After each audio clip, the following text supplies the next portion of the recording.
नमस्कार दोस्तों, crime story channel पर मैं राजेश आपका स्वागत करता हूं। दोस्तों, आज मैं आपको अपराध की जिस वारदात के बारे में बताने जा रहा हूं, वो वारदात नोएडा उत्तर प्रदेश में हुई थी।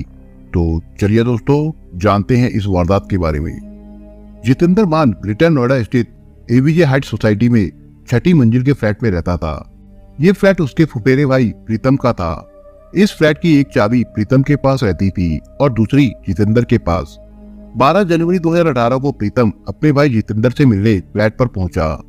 जैसे ही उसने फ्लैट का मुख्य दरवाजा खोला तो उसे अंदर कमरे का दरवाजा खुला मिला। दरवाजे से लॉबी साफ दिख रही थी। वहीं से उसने देखा कि फर्श पर गद्दा बिछा है और उस गद्दे पर कोई कंबल ओढ़े सो रहा है। फ्लैट में घुसते ही उसे थोड़ी दुर्गंध आती महसूस हुई तो वो घबराकर सीधा लॉबी में पहुंचा। थोड़ा अजीब तो लग रहा था, पर यह सोचकर उसने जितेंद्र को आवाज दी कि कंबल में वही सोया होगा। जब कोई प्रतिक्रिया नहीं हुई तो प्रीतम ने कंबल हटाया। कंबल के नीचे जितेंद्र का शव पड़ा था। भाई का शव देखते ही प्रीतम की चीख निकल गई। चीख की आवाज सुनकर कई पड़ोसी भी वहां आ गए। प्रीतम ने फोन करके इसकी सूचना पुलिस को भी दे दी। कुछ देर बाद सूरजपुर थाने के थाना प्रभारी अखिलेश प्रधान घटनास्थल पर पहुंच गए। पुलिस ने जितेंद्र के शव पर से कंबल हटाकर देखा तो गद्दा खून से सना हुआ था। खून भी जमकर काला पड़ गया था। शव से आ रही बदबू से लग रहा था कि उसकी हत्या कई दिन पहले कर दी गई होगी। जितेंद्र मान का शव चित अवस्था में पड़ा था। शव पलटा तो उसकी पीठ पर 3 गोलियों के निशान थे। एक गोली उसकी गर्दन पर भी लगी थी। थाना प्रभारी ने इसकी सूचना एसपी और सीओ को भी दे दी। कमरे का निरीक्षण किया तो वहां शराब और सोडे की खाली बोतलें और 2 खाली गिलास के अलावा कुछ जूठे बर्तन भी पड़े मिले। इससे लगा कि वहां 2 लोगों ने शराब पी थी और जितेंद्र की हत्या किसी जानकार ने ही की होगी। थाना प्रभारी मौका मुआयना कर ही रहे थे कि तभी वहां एसपी और सीओ भी पहुंच गए। एसपी ने पड़ोसियों से पूछताछ की तो उन्होंने बताया कि उन्हें गोलियों की आवाज नहीं आई थी। इस बात पर पुलिस भी हैरत में पड़ गई कि 4 गोलियां चली और पड़ोसी आवाज भी नहीं सुन सके।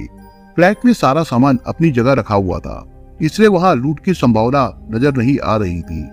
मृतक का मोबाइल फोन और पर्स गायब थे, यानी ये 2 चीजें हत्यारा अपने साथ ले गया था। प्रीतम ने जितेंद्र की हत्या की खबर उसके घर वालों को भी दे दी थी। उसके घर वाले भी वहां पहुंच गए। पुलिस ने मौके की कार्रवाई निपटाने के बाद शव को पोस्टमार्टम के लिए भेज दिया।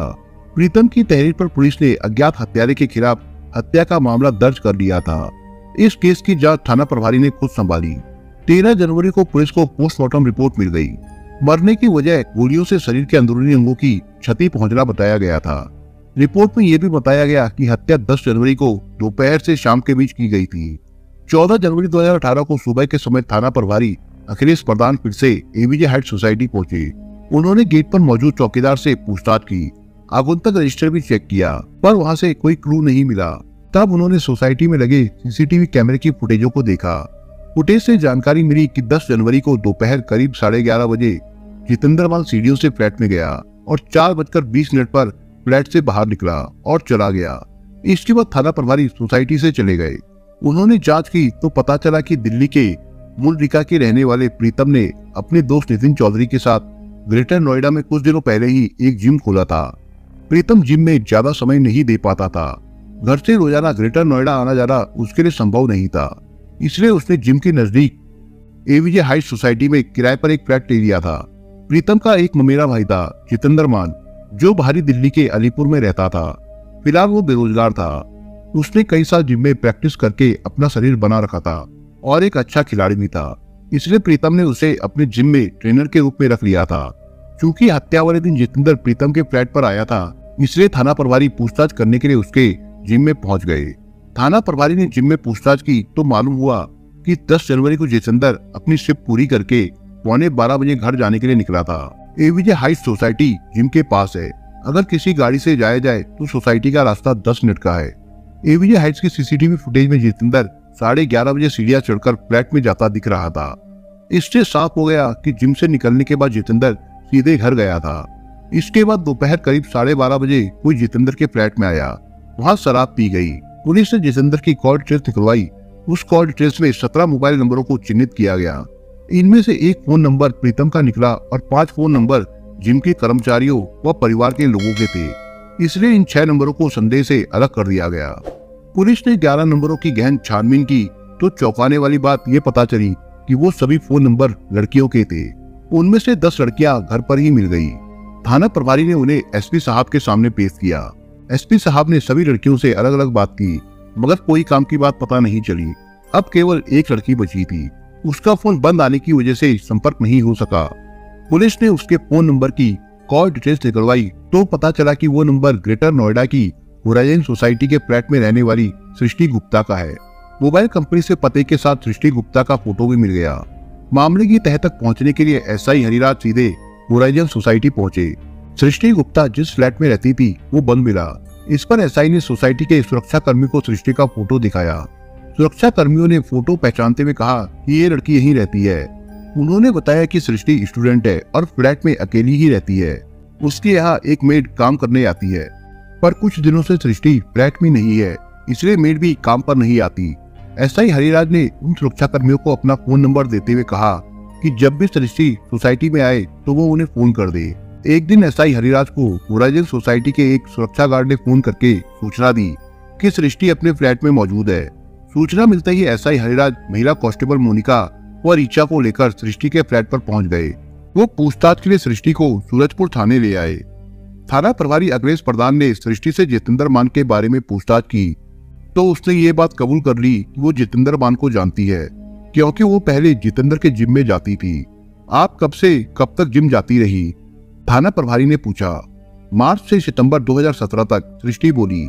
जिम छोड़ने के बाद आपकी जितेंद्र से कभी बात हुई? उन्होंने पूछा। नहीं, मेरी उससे कोई बात नहीं हुई, सृष्टि ने बताया। तभी थाना प्रभारी ने उसके फोन नंबर की कॉल डिटेल्स उसके सामने रखते हुए कहा, आप झूठ क्यों बोल रही हैं? उससे आपकी रोजाना बात होती थी। थाना प्रभारी की बात का सृष्टि ने कोई जवाब नहीं दिया। उसने अपनी नजरें भी झुका ली। वो आगे बोले, अच्छा ये बताओ कि 10 जनवरी को दोपहर 12 बजे से शाम 5 बजे तक आप कहाँ थी? कुछ देर के बाद वो बोली, उस दोपहर को मैं अपना कैमरा रिपेयर कराने के लिए दुर्गापुरी चौक गई थी। उसके बाद रोजमर्रा का सामान लेने जीआईपी मॉल गई थी। वहां से लौटते लौटते शाम हो गई थी। आप चाहे तो इस बारे में दुकानदार और मॉल से मेरी बात की सच्चाई जान सकते हैं। थाना प्रभारी ने सृष्टि के घर परिवार की भी जानकारी हासिल कर ली थी। उसने बताया कि वो उत्तर प्रदेश के जिला बुलंदशहर के खुर्जा की रहने वाली है। उसके पिता की खुर्जा में मोबाइल एसेसरीज की दुकान है। सृष्टि से पूछताछ के बाद थाना प्रभारी ने उसे हिदायत देकर थाने से भेज दिया। साथ ही उन्होंने कांस्टेबल राजेश को सृष्टि की निगरानी के लिए लगा दिया। आगे की जांच के लिए एक पुलिस टीम खुर्जा में सृष्टि के पिता सुधीर गुप्ता के पास भेजी गई। सुधीर गुप्ता ने बताया कि करीब 2 साल से उसके सृष्टि से कोई संबंध नहीं है। इसकी वजह बताते हुए वो नर्वस भी हो गए थे। उन्होंने कहा कि 2 साल पहले सृष्टि मेरठ यूनिवर्सिटी में बीबीए की पढ़ाई के दौरान किसी मुसलमान लड़के के चक्कर में पड़ गई थी। वो उसी के साथ रह रही थी। ये बात मुझे पता लगी तो मैंने बेटी को समझाया। जब वो नहीं मानी तो हमने उससे नाता ही तोड़ दिया। 17 जनवरी की शाम को कांस्टेबल राजेश ने थाना प्रभारी को सूचना दी कि एक इनोवा कार में सृष्टि अपना सामान रख रही है। उसका इरादा शायद फ्लैट खाली करने का है। खबर मिलते ही थाना प्रभारी अखिलेश प्रधान पुलिस टीम के साथ सोसाइटी पहुंच गए। पुलिस सृष्टि को फिर से थाने ले आई। इस बार उससे सख्ती से पूछताछ की गई तो उसने अपना जुर्म स्वीकार करते हुए कहा कि उसने जितेंद्र मान की हत्या की थी। हत्या के पीछे उसने जो कहानी बताई वो प्रेम संबंधों पर आधारित निकली। 24 साल की सृष्टि गुप्ता जब मेरठ में बीबीए की पढ़ाई कर रही थी तभी उसने अपना खर्च चलाने के लिए नोएडा स्थित एक कंपनी में नौकरी कर ली थी। वो फ्लैट बेचने के लिए टेली कॉलिंग करती थी। इस काम के लिए उसे हर महीने 25,000 रुपए वेतन मिलता था। एक दिन वो रूटीन में इमरान कुरैशी नाम के एक व्यक्ति से फ्लैट बेचने के लिए कॉल कर रही थी। तभी इमरान बातों बातों में उसकी पर्सनल लाइफ से जुड़े सवाल पूछने लगा। जब सृष्टि ने उसे बताया कि वो खुर्जा की रहने वाली है तो इमरान बोला, मैं भी खुर्जा का रहने वाला हूँ। मोहल्ला तारीनन में जो किला मस्जिद है उसी गली नंबर 7 पे रहता हूँ। सृष्टि को जब ये पता चला कि इमरान भी खुर्जा का है तो उसे बड़ी खुशी हुई। उस दिन दोनों के बीच काफी देर तक बातचीत होती रही। उस दिन के बाद दोनों की अक्सर फोन पर बातें होने लगी, जो बाद में प्यार में बदल गई। वे दोनों बाहर भी मिलने लगे थे।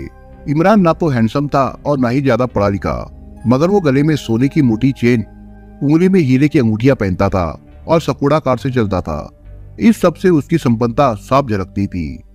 इमरान शादीशुदा था। इतना ही नहीं, उसके 4 बच्चे भी थे। उसने होराइजन सोसाइटी में उसे एक फ्लैट लेकर दिया था। सृष्टि किराए के मकान से फ्लैट में आ गई। इतना ही नहीं, इमरान उसे हर महीने 50,000 रुपए खर्च के लिए भी देता था। जब इमरान उसका हर तरह से ख्याल रखने लगा तो सृष्टि ने इमरान को अपना पति मान लिया और नौकरी छोड़ दी। ये सारी बातें सृष्टि के पिता को पता चली तो उन्होंने अपनी बेटी से संबंध खत्म कर लिए, पर सृष्टि ने इस सब की कोई परवाह नहीं की। इसी दौरान सृष्टि की बीबीए की पढ़ाई पूरी हो गई। वो पत्रकार बनना चाहती थी, इसलिए उसने ग्रेटर नोएडा के एक संस्थान में मास कम्युनिकेशन का कोर्स करने के लिए दाखिला ले लिया। इसका खर्च भी इमरान उठा रहा था। इमरान सृष्टि पर दोनों हाथों से पैसा लुटा रहा था। सृष्टि ने शरीर की फिटनेस बनाए रखने के लिए एक जिम भी ज्वाइन कर लिया। वो जिम प्रीतम का था, जिसमें जितेंद्र मान ट्रेनर था। जितेंद्र भारी दिल्ली के अलीपुर गांव के रहने वाले सत्य प्रकाश मान का बेटा था। सत्य प्रकाश के परिवार में पत्नी के अलावा 3 बेटे व 1 बेटी थी। जितेंद्र भाइयों में सबसे छोटा था। जितेंद्र जब 2 साल का था तभी उसकी मां की मृत्यु हो गई थी। जब वो 10 साल का हुआ तो उसके पिता का भी गर्भवास हो गया था। जितेंद्र मान की एक बुआ मुंडका में रहती थी। भाई की मौत के बाद वो जितेंद्र को अपने साथ ले आई। उन्होंने ही जितेंद्र की परवरिश की। मान की बुआ का बेटा प्रीतम जितेंद्र से 3 साल बड़ा था। जितेंद्र ने आगे की पढ़ाई अपने फुफेरे भाई प्रीतम के साथ की थी। दोनों ने दया सिंह कॉलेज से ग्रेजुएशन किया। प्रीतम और जितेंद्र को कुश्ती व बॉक्सिंग का शौक था। किशोर अवस्था में पहुंचते ही दोनों का रुझान मुक्केबाजी की ओर हो गया। दोनों ने नेशनल लेवल के कोच राजेश टोकर से कोचिंग ली और दिल्ली की ओर से मुक्केबाजी प्रतियोगिता में भाग लेने लगे। बाद में जितेंद्र मान और प्रीतम ने हरियाणा स्टेट बॉक्सिंग में भी अपना पंजीकरण करा लिया। हरियाणा की ओर से खेलते हुए जितेंद्र ने देश विदेश की कई प्रतियोगिताओं में स्वर्ण पदक जीते। जितेंद्र मान की उपलब्धियों का ही नतीजा था कि उसे फौज में नौकरी मिल गई। जितेंद्र ने सेना के लिए कई बार मेडल जीते। कई साल बीतने के बावजूद पदोन्नति नहीं मिली तो 2 साल पहले मान नौकरी छोड़कर आ गया। फिर वो प्रीतम के जिम में ट्रेनर के रूप में काम करने लगा। मार्च 2017 में सृष्टि ने प्रीतम की फिटनेस एकेडमी ज्वाइन की। खूबसूरत होने के साथ साथ जितेंद्र मान का व्यक्तित्व भी आकर्षक था। जितेंद्र और सृष्टि की ऐसी दोस्ती बढ़ी कि दोनों जिम के बाहर भी मिलने लगे। सृष्टि से मिलने के लिए जितेंद्र उसके घर तक पहुंचने लगा। एक दिन दोपहर में मान सृष्टि के घर आया तो उसने कॉफी बनाई। सृष्टि ने कॉफी के दोनों कप मेज पर रख दिए। तभी मान ने उससे पानी मांगा। सृष्टि पानी ले आई। तभी मौका देखकर मान ने उसकी कॉफी में नशे की गोली मिला दी। कॉफी पीते ही सृष्टि अर्ध बेहोश हो गई। इसके बाद मान ने उसके साथ शारीरिक संबंध बनाए और साथ में ही उसकी वीडियो क्लिप भी बना ली। उसी अश्लील वीडियो क्लिप के जरिए वो सृष्टि को ब्लैकमेल करके उसका शारीरिक ही नहीं बल्कि आर्थिक शोषण भी करने लगा। ये बात सृष्टि ने इमरान को भी बता दी। उसने इमरान से कहा कि जो पैसे तुम मुझे देते हो उनमें से आधे तो मान ऐड लेता है। उसने इमरान को पूरी बात बताकर कहा कि वो किसी भी तरह जितेंद्र मान से पीछा छुड़ाना चाहती है। इमरान कुछ देर सोचने के बाद बोला, सृष्टि अवैध संबंध ऐसा खेल है जिसमें किसी न किसी को मरना पड़ता है। ये सुनकर सृष्टि के चेहरे पर हवाइयां उड़ने लगी। इमरान ने जिंदगी और मौत के खेल में उसे भी शामिल करते हुए कहा, और हाँ, अगर तुम वाकई मान की ब्लैकमेलिंग का शिकार हो रही हो तो तुम्हें ही उसका कत्ल करना होगा। इमरान, मैं मान से बहुत परेशान हूँ। मैं उससे वाकई निजात पाना चाहती हूँ। वो बोली, तो ठीक है, तुम उसे निपटा दो। इस काम में मैं तुम्हारी मदद करने को तैयार हूँ, इमरान ने कहा। इसके बाद इमरान ने अपने ड्राइवर नफीस और सृष्टि को बिठाकर एक योजना बनाई। योजना के अनुसार इमरान ने कहीं से एक पिस्तौल लाकर सृष्टि को दे दी और उसे पिस्तौल चलाना सिखा भी दिया। 9 जनवरी 2018 को इमरान ने सृष्टि से जितेंद्र मान को फोन कराया। सृष्टि ने उससे प्यार भरी बातें करते हुए कहा, मान, कल मैं बिल्कुल खाली हूँ, इसलिए चाहती हूँ कि कल कुछ खास एंजॉय किया जाए। बताओ जानिमन, तुम क्या चाहती हो? जितेंद्र ने बोला, मैं चाहती हूँ कि कल मैं तुम्हारे फ्लैट पर आ जाऊँ, वहीं वोडका पियेंगे। सृष्टि ने कहा, ठीक है, तुम आ जाना, मैं इंतजार करूंगा, जितेंद्र मान बोला।